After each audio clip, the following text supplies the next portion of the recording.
Mes amis Balance, bonjour et bienvenue sur la chaîne Tarot à merveille. Pour votre tirage général, ceux qui me découvrent, soyez les bienvenus. Une nouvelle. Voilà un mot étrange quand on s'arrête pour l'écouter. Une nouvelle.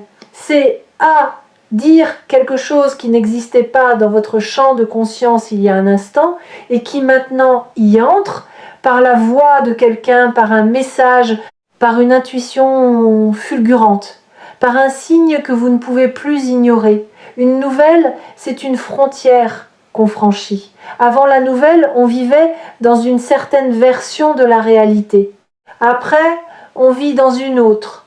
Parfois, la différence est minime, parfois elle est immense. Mais il y a toujours entre les deux ce moment précis où on est passé d'un côté à l'autre. Ce moment-là approche pour vous, pas comme une menace, pas comme un événement à redouter, comme un seuil à franchir. Et c'est important de le voir ainsi, parce que la manière dont vous accueillerez cette nouvelle déterminera en grande partie ce qu'elle deviendra dans votre vie. Une nouvelle reçue avec crispation perd une partie de son potentiel. Une nouvelle reçue avec ouverture déploie tout ce qu'elle porte. Vous avez le choix de la posture, et ce choix se prépare maintenant, avant même que la nouvelle ne se présente. Je veux prendre le temps avec vous, parce que ce qui se prépare mérite plus qu'un survol rapide. Cela mérite une attention qui sait pénétrer la surface des mots pour toucher leur résonance plus profonde. Bienvenue ici sur Tarot à merveille. Si vous écoutez cette lecture en ce moment précis, ce n'est pas par accident. Quelque chose en vous a senti l'appel et a répondu. Continuons ensemble. Avant d'aller plus loin, je voudrais reconnaître quelque chose. Le titre de cette lecture porte des symboles qui peuvent évoquer l'urgence, l'alarme, mais l'énergie que je perçois est tout autre. Ce n'est pas une nouvelle inquiétante qui se prépare, c'est une nouvelle forte. Et la force n'est pas la violence. La force, c'est ce qui a assez de présence pour modifier le réel. Une nouvelle forte peut être très douce dans son expression, et pourtant suffisamment puissante pour reconfigurer une partie de votre vie. Ne soyez donc pas en posture défensive en attendant ce qui vient. Soyez en posture d'accueil.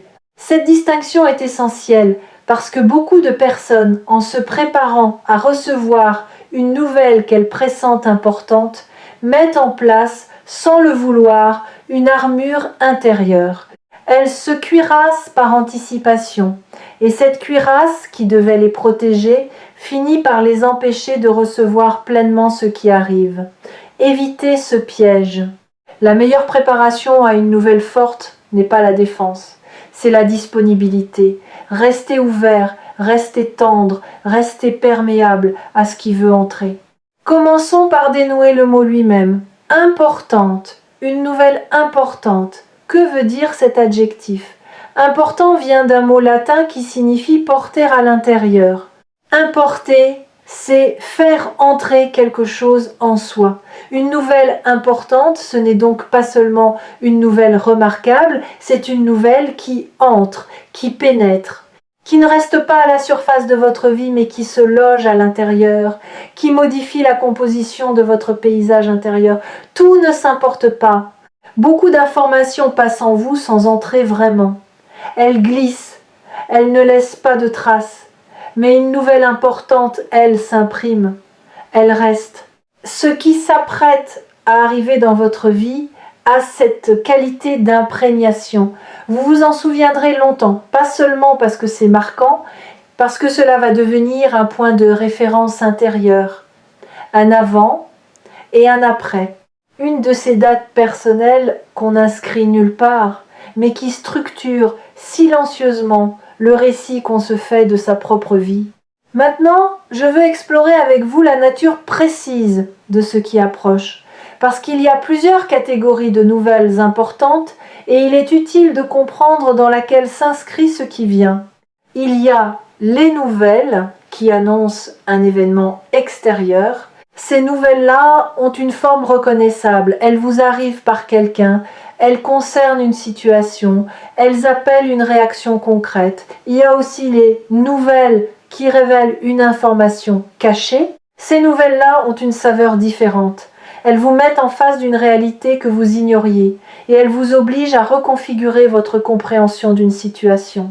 Et puis il y a une troisième catégorie, plus subtile, qui est être celle qui vous concerne le plus directement aujourd'hui. Les nouvelles qui confirment une intuition que vous portiez depuis longtemps sans avoir le courage de la nommer. C'est ce dernier type de nouvelles qui s'approche. Vous portez en vous, depuis un certain temps, une intuition, quelque chose que vous sentez sans pouvoir le formuler clairement. Une perception fine, presque silencieuse, qui revient régulièrement vous habiter. Vous l'avez peu, être ignorée. Vous l'avez peu, être mise de côté en vous disant que c'était votre imagination. Mais elle est restée. Elle a continué de vous habiter en arrière-plan, attendant patiemment d'être validée par quelque chose d'extérieur à vous. Cette validation arrive. La nouvelle qui se prépare va venir confirmer ce que vous saviez déjà au fond de vous. Et ce sera un soulagement profond, pas tellement parce qu'elle vous apprend quelque chose, mais parce qu'elle officialise une certitude intérieure que vous portiez seul sans pouvoir vraiment la partager. Vous allez enfin pouvoir dire « Voilà, je le sentais et c'était juste ». Ce moment de confirmation est précieux. Il restaure votre confiance en votre propre perception. Beaucoup de personnes finissent par douter de leur intuition à force de ne pas la voir confirmée par des éléments concrets. Elles s'habituent à se considérer comme imaginatives, voire un peu naïves. Et puis arrive un événement qui prouve qu'elles avaient raison depuis le début. Cet événement répare quelque chose. Il rend à la personne sa propre boussole intérieure, qu'elle avait fini par considérer avec méfiance. C'est ce qui va se passer pour vous. Vous allez retrouver confiance en votre intuition, parce que vous allez recevoir une preuve concrète qu'elle vous parlait juste. Et cette restauration de la confiance intérieure aura des effets bien au-delà du simple événement déclencheur. Elle va modifier durablement votre rapport à vos propres signaux internes. J'aimerais ajouter une nuance sur cette confiance retrouvée. Elle ne va pas vous rendre catégorique ni arrogant, au contraire. Elle va vous rendre plus nuancé, plus discret aussi, parce que vous comprendrez que l'intuition n'a pas besoin de bruit pour exister. Elle se passe très bien de l'approbation des autres. Elle peut habiter le silence. Et c'est précisément cette discrétion qui sera le marqueur le plus visible de votre transformation. Vous parlerez moins pour vous justifier, parce que vous aurez moins besoin de le faire. Votre paix intérieure sera son propre argument. Cette nouvelle posture aura un effet curieux sur votre entourage. Certaines personnes, habituées à votre besoin antérieur de validation, vont d'abord ne pas comprendre. Elles essaieront être sans malice, de vous faire revenir à l'ancienne dynamique où vous cherchiez leur approbation. Tenez bon, pas avec dureté, avec une douce constance. Cette transformation est précieuse et elle ne demande pas votre justification. Elle demande seulement votre fidélité à ce qui s'est ouvert. Permettez-moi maintenant de m'arrêter sur le mot « explosera » qui figure dans le titre de cette lecture. Ce mot peut faire peur. Il évoque quelque chose de violent, d'incontrôlable. Mais en réalité, dans le langage de l'intuition, exploser veut dire autre chose. Cela veut dire sortir d'un cadre qui le contenait. Une explosion, c'est ce qui se passe quand une énergie comprimée trouve enfin un point de sortie. La pression qui s'était accumulée silencieusement trouve sa libération. Et cette libération, aussi spectaculaire soit-elle, n'est pas destructrice. Elle est créatrice. Elle ouvre un nouvel espace, là où il n'y avait que de la compression. Ce qui va exploser dans votre vie, ce n'est pas une bombe. C'est plutôt comme un bourgeon qui craque pour laisser sortir la fleur. Le bourgeon ne disparaît pas dans le drame. Il se transforme parce que quelque chose était devenu trop grand pour rester contenu. Voilà la qualité énergétique de l'événement qui approche. Une libération attendue depuis longtemps. Quelque chose qui devait sortir et qui va enfin trouver sa voie. Sur le plan énergétique, j'aime rappeler une chose aux personnes qui traversent ce genre de période. Les phases d'accélération ne sont jamais des accidents. Elles sont toujours le résultat de longues maturations silencieuses. Si une nouvelle importante peut éclater dans votre vie maintenant, c'est parce que tous les éléments nécessaires à son arrivée ont fini de se mettre en place. Vous n'auriez pas pu recevoir cette nouvelle il y a peu de temps. Vous n'étiez pas prêt, maintenant vous l'êtes. Pas parce que vous avez attendu suffisamment, parce que quelque chose en vous a fini son travail invisible. Je voudrais vous demander de faire une chose simple en ce moment. Posez votre attention sur votre poitrine. Pas longtemps. Juste quelques secondes. Sentez ce qui s'y passe. Y a-t-il une attente, une excitation, une crispation, une chaleur? N'analysez pas. Sentez. Cette sensation, quelle qu'elle soit, est votre territoire intérieur en lien avec ce qui s'approche. Et plus vous serez familier avec ce territoire, plus vous saurez accueillir la nouvelle quand elle arrivera, parce que vous serez déjà connecté à l'endroit en vous où elle va se déposer. Beaucoup de gens reçoivent des nouvelles importantes sans avoir préparé ce territoire. La nouvelle arrive, elle frappe une zone qu'ils n'habitent pas et ils se sentent dépassés. Vous avez l'occasion en ce moment de faire un travail différent, de vous familiariser avec la zone d'accueil avant que l'invité n'arrive.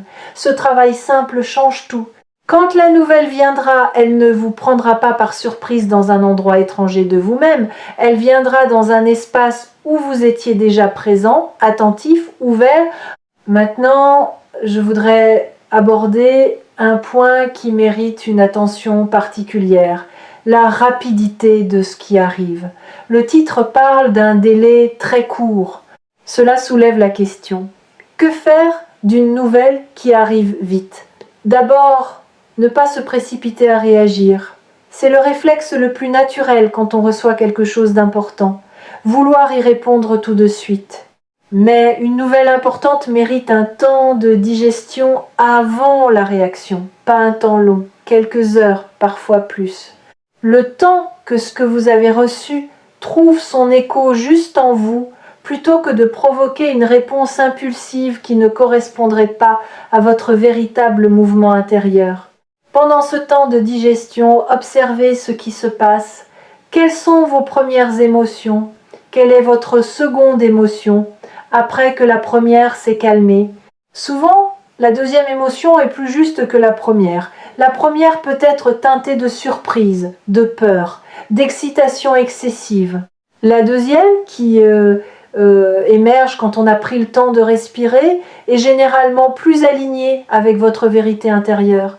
Faites confiance à cette deuxième vague de ressenti. C'est elle qui doit guider votre éventuelle réponse. Ensuite, ne pas chercher immédiatement à comprendre toutes les implications.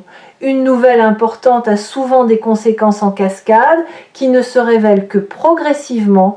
Si vous essayez d'anticiper toutes les implications dès le premier instant, vous allez vous épuiser et probablement vous tromper. Acceptez de ne voir dans un premier temps que ce qui est immédiatement visible. Le reste se déploiera à son rythme et vous aurez le temps d'ajuster votre compréhension à mesure que les choses s'éclairciront. Une autre dimension intéressante, la nouvelle qui approche n'est probablement pas isolée. Elle est plutôt le premier domino d'une série. Elle va déclencher d'autres événements, d'autres conversations, d'autres prises de conscience. Vous allez voir dans les jours qui suivront que la nouvelle initiale a ouvert tout un champ de mouvements connexes. Ne soyez pas surpris par cette amplification. Elle est la nature même des nouvelles importantes. Elles ne restent pas seules, elles entrent en résonance avec d'autres dimensions de votre vie. Cette amplification peut être déstabilisante si vous ne vous y attendez pas. Vous pourriez avoir l'impression que tout bouge en même temps, que vous n'avez pas le temps de vous poser. Restez ancré dans votre respiration. Revenez à votre corps régulièrement. Faites des pauses délibérées pour vous recentrer. Ces ancrages physiques vont devenir précieux parce qu'ils vous donnent un point fixe à partir duquel vous pouvez observer les mouvements extérieurs sans être emporté par eux. Quelque chose me vient à propos des rêves nocturnes. Vous allez peu être remarqué dans cette période que vos rêves deviennent plus nets, plus chargés de sens, plus difficiles à oublier au réveil. Ce n'est pas un hasard. Quand une nouvelle importante approche, l'inconscient travaille à préparer le système psychique à l'accueillir. Et ce travail se manifeste souvent dans les rêves. Si vous le pouvez, gardez à portée de votre lit un carnet où vous pouvez noter en quelques mots ce dont vous vous souvenez au réveil. Ne cherchez pas à interpréter immédiatement. Notez. Plus tard, quand la nouvelle aura eu lieu, vous pourrez relire ces notes et y trouver des correspondances étonnantes avec ce qui s'est manifesté. Votre corps aussi va vous parler pendant cette période. Vous remarquerez peu être des sensations inhabituelles, une chaleur soudaine dans la poitrine, un frisson le long de la colonne vertébrale au moment où vous pensez à quelque chose, une fatigue qui ne vient pas de l'effort mais d'une réorganisation intérieure. Toutes ces sensations sont des messages, pas des problèmes à résoudre, des informations à recevoir. Votre corps est plus intelligent que votre mental ne le crédite. Il sait des choses avant vous. Apprenez à écouter ces signaux comme vous écouteriez un sage qui parle peu mais juste. Je voudrais m'arrêter sur quelque chose de spécifique, la qualité émotionnelle de la nouvelle qui arrive. Ce qui me vient avec force, c'est que cette nouvelle aura quelque chose de touchant. Elle va éveiller en vous une émotion plus profonde que ce à quoi vous vous attendiez. Pas dramatique, touchante. Comme quand quelque chose vient confirmer qu'on n'était pas seul à porter une certaine espérance, qu'on n'était pas fou d'y croire, qu'on n'était pas naïf de garder cette flamme allumée à l'intérieur. Cette émotion-là est précieuse. Ne la refoulez pas si elle se présente. Beaucoup de personnes sont mal à l'aise avec les émotions qui débordent un peu. Elles essayent de les contrôler, de les rationaliser, de les ranger rapidement. Mais une émotion qui déborde est souvent le signe qu'une zone profonde de l'âme vient d'être touchée. Et ces zones méritent d'être reconnues. Si vous sentez l'émotion monter quand la nouvelle arrivera, accueillez-la. Donnez-vous le droit de ressentir pleinement. Ce que vous traverserez à ce moment-là est sacré, même si cela peut paraître excessif vu de l'extérieur. Je voudrais maintenant vous parler de quelque chose qui pourrait sembler annexe mais qui est essentiel, le rôle du silence avant la nouvelle. Pendant les heures ou les périodes qui précèdent une grande nouvelle, on remarque souvent une qualité particulière dans l'air autour de soi. Un silence un peu plus dense que d'habitude. Une attente qui ne se nomme pas. Une suspension légère du temps. Si vous remarquez cette qualité dans votre quotidien en ce moment, ne vous inquiétez pas. C'est simplement le calme avant que quelque chose ne bouge. C'est la respiration retenue avant le mot. C'est la pause de la nature avant qu'elle ne se mette en mouvement. Ce silence n'est pas un vide.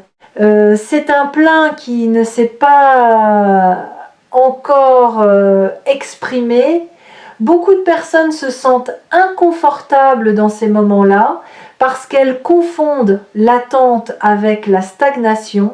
Ce ne sont pas la même chose. La stagnation, c'est quand rien ne bouge parce que rien n'est en mouvement. L'attente, c'est quand tout est en mouvement à un niveau qui n'est pas encore visible. Vous êtes dans la deuxième situation. Beaucoup de choses bougent en ce moment dans votre vie à un niveau invisible.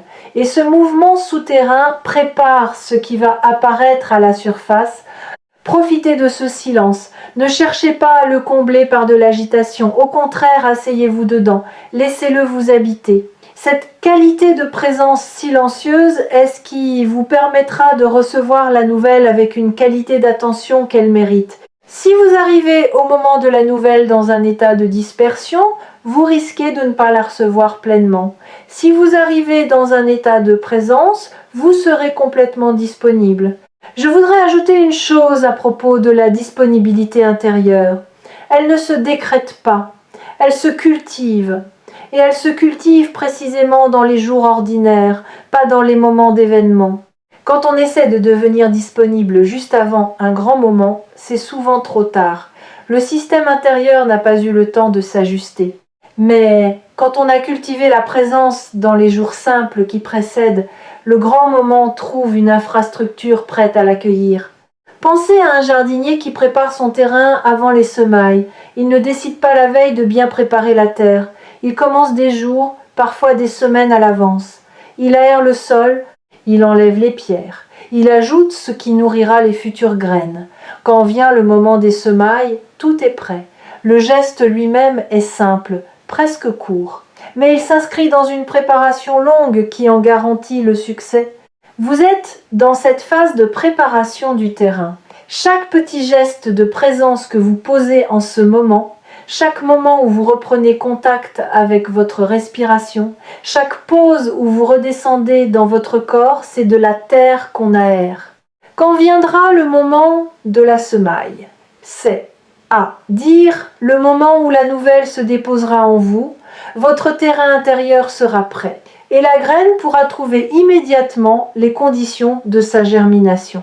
Sur Tarot à merveille, je travaille souvent cette idée que la qualité de notre vie dépend moins des événements eux-mêmes que de la qualité de présence avec laquelle nous les recevons.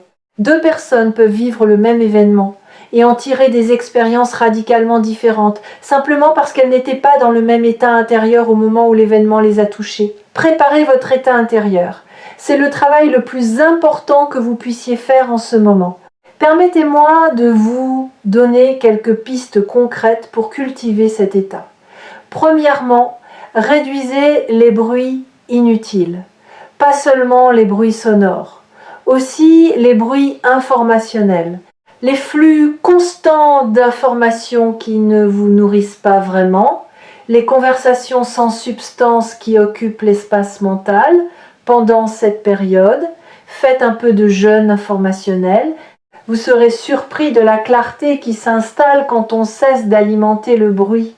Deuxièmement, cultivez les moments de simplicité, une marche sans but, un repas pris en pleine conscience, une tasse d'eau bue lentement. Ces gestes ordinaires, accomplis avec présence, ramènent l'esprit à son centre. Ils vous reconnectent à votre corps, à votre respiration, à votre présent.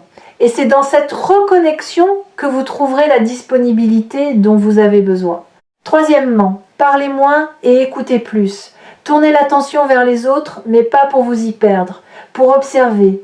Vous remarquerez peu être que les gens autour de vous portent eux aussi des choses qu'ils n'expriment pas ouvertement. Cette observation silencieuse vous nourrit. Elle vous rappelle que vous n'êtes pas seul à traverser des couches profondes en ce moment. Et elle affine votre perception, ce qui sera utile quand la nouvelle se présentera. Je voudrais maintenant explorer une dimension importante. Ce qu'il faudra peu être laissé partir, une fois que la nouvelle sera arrivée. Toute nouvelle importante implique un certain départ. Pour faire entrer quelque chose, il faut faire partir quelque chose d'autre. Cette logique est presque mécanique. Et c'est l'une des raisons pour lesquelles certaines personnes, au fond, résistent à recevoir des nouvelles importantes. Parce qu'elles sentent confusément qu'elles devront, en contrepartie, lâcher quelque chose à laquelle elles tiennent. Une certitude, une habitude, une identité construite, une certaine vision de leur vie. Préparez-vous à ce mouvement de départ, pas dans la peur, avec la sérénité de quelqu'un qui sait que ce qui part fait toujours place à quelque chose de plus juste. Demandez-vous dès maintenant ce que vous tenez dans votre vie qui n'a peut être plus de raison d'être tenu, pas pour le lâcher tout de suite, juste pour vous rendre compte de ce qui pourrait demander à être libéré. Cette prise de conscience préalable rendra le mouvement de lâcher-prise plus fluide quand il devra avoir lieu. Parmi les choses qui pourraient avoir besoin d'être libérées, il y en a une qui mérite une attention spéciale. Ce sont les croyances anciennes que vous portez sur vous-même. Beaucoup de personnes vivent avec une définition d'elles-mêmes qu'elles ont reçue à un moment donné de leur histoire et qu'elles n'ont jamais remise en question. Je suis quelqu'un qui n'a pas de chance. Je suis quelqu'un à qui il n'arrive jamais rien. Je ne suis pas le genre de personne à qui ça arrive. Toutes ces phrases tournent en boucle dans le fond de la conscience sans qu'on se rende compte qu'elles façonnent activement la réalité qu'on attire. La nouvelle qui arrive va briser une de ces phrases et c'est une excellente chose parce que pendant un instant, peut être quelques jours, vous serez désorienté. Vous vous direz: si cela m'arrive, alors je ne suis peu, être pas exactement la personne que je croyais être. Cette désorientation est en réalité une libération. Elle vous offre l'occasion de réécrire votre autodéfinition à partir du présent plutôt que du passé. Profitez de cette occasion quand la vieille phrase tombe. Ne vous précipitez pas pour la remplacer par une autre. Laissez l'espace ouvert quelque temps. C'est dans cet espace que peut naître une définition de vous-même plus juste, plus libre, plus ouverte à ce que vous êtes vraiment en train de devenir. Une autre chose à anticiper, les autres ne comprendront peu, être pas immédiatement ce qui vous arrive. Une nouvelle qui transforme votre vie intérieure n'est pas toujours visible à l'extérieur. Vous pourriez vivre quelque chose de fondamental sans que les gens autour de vous le perçoivent pleinement. Soyez patient avec eux, ne leur en voulez pas de ne pas voir. Chacun navigue dans ses propres profondeurs et il est rare que deux personnes soient pleinement disponibles à la profondeur de l'autre au même moment. En revanche, vous trouverez quelques personnes qui sentiront, sans toujours comprendre exactement ce qui se passe, que quelque chose en vous est en train de bouger. Ces personnes-là sont précieuses. Elles vous regarderont avec une attention particulière, elles poseront des questions plus profondes que d'habitude, elles vous offriront un espace d'écoute sans même que vous l'ayez demandé. Reconnaissez ces personnes. Elles sont vos compagnons d'âme dans cette traversée. Et il est important de pouvoir s'appuyer sur quelques compagnons d'âme dans les périodes de transformation intérieure. Sur Tarot à merveille, je remarque que ces alliances silencieuses se manifestent souvent dans des moments clés, comme si l'âme attirait à elle, sans le savoir, exactement les présences dont elle a besoin pour traverser. Ne cherchez pas frénétiquement à entourer. Faites confiance aux présences qui se manifesteront naturellement. Elles seront probablement plus pertinentes que celles que vous auriez recrutées par stratégie consciente. J'aimerais ajouter un dernier élément avant de conclure. Une fois que la nouvelle sera arrivée et que vous aurez commencé à la digérer, donnez-vous la permission de revisiter votre passé sous un angle nouveau. Beaucoup de choses qui vous semblaient incompréhensibles vont prendre sens. Beaucoup de difficultés qui vous semblaient inutiles vont révéler leur fonction préparatoire. Vous allez voir des liens entre des événements que vous teniez pour séparer. Cette relecture rétrospective est l'un des plus beaux cadeaux qui accompagnent les nouvelles importantes. Elle réintègre votre passé dans une histoire cohérente. Elle vous réconcilie avec ce qui n'avait pas semblé vous nourrir. Cette réconciliation a un effet libérateur profond. Beaucoup de gens portent des blessures liées à des périodes qu'ils n'arrivaient pas à comprendre. Quand la nouvelle compréhension arrive, ces blessures commencent à se cicatriser. Pas parce qu'on les efface, parce qu'on les intègre dans une trame plus large où elles trouvent enfin leur sens. Et quand quelque chose trouve son sens, il cesse de faire mal de la même manière. Il devient un élément de l'histoire plutôt qu'une plaie ouverte. J'aimerais ajouter une dernière nuance avant de conclure. Quand la nouvelle sera arrivée et que les premières émotions seront passées, prenez le temps de remercier intérieurement les personnes, les épreuves, les patiences qui vous ont conduit jusqu'à ce moment. Pas dans une cérémonie compliquée, juste en pensée, avec une chaleur sincère. Cette gratitude rétrospective scelle l'événement dans votre psyché d'une manière particulière. Elle l'inscrit non pas comme un cadeau isolé venu de nulle part, mais comme une étape cohérente d'un chemin plus vaste. Et un cadeau inscrit dans un chemin garde sa puissance bien plus longtemps qu'un cadeau perçu comme un bonus aléatoire. Cette gratitude inclura peut-être à votre surprise des personnes ou des situations qui vous avaient blessé. Vous ne les remerciez pas pour la blessure elle-même. Vous les remerciez pour le rôle qu'elles ont joué dans votre déploiement, même si elles l'ont joué sans le vouloir, même si elles l'ont joué de manière imparfaite. Cette gratitude lucide est l'une des plus hautes formes de paix intérieure. Elle ne nie rien, elle intègre et elle libère une énergie considérable qui était jusque-là retenue par la rancune ou le ressentiment. Voilà ce que j'avais à vous transmettre aujourd'hui, une nouvelle approche. Elle est importante au sens propre du terme. Elle va entrer en vous et y rester. Elle confirmera une intuition que vous portiez depuis longtemps. Elle libérera une énergie qui s'accumulait. Elle ouvrira un nouveau chapitre, mais en réintégrant aussi les chapitres précédents dans une lecture plus juste de votre histoire. Préparez-vous, mais sans tension. Ouvrez votre poitrine. Faites un peu de place dans votre quotidien. Réduisez les bruits qui vous parasitent. Tournez votre attention vers le présent, vers votre respiration, vers les sensations simples qui vous traversent. Cette qualité d'attention sera votre plus belle préparation. Elle vaudra mieux que n'importe quelle stratégie mentale.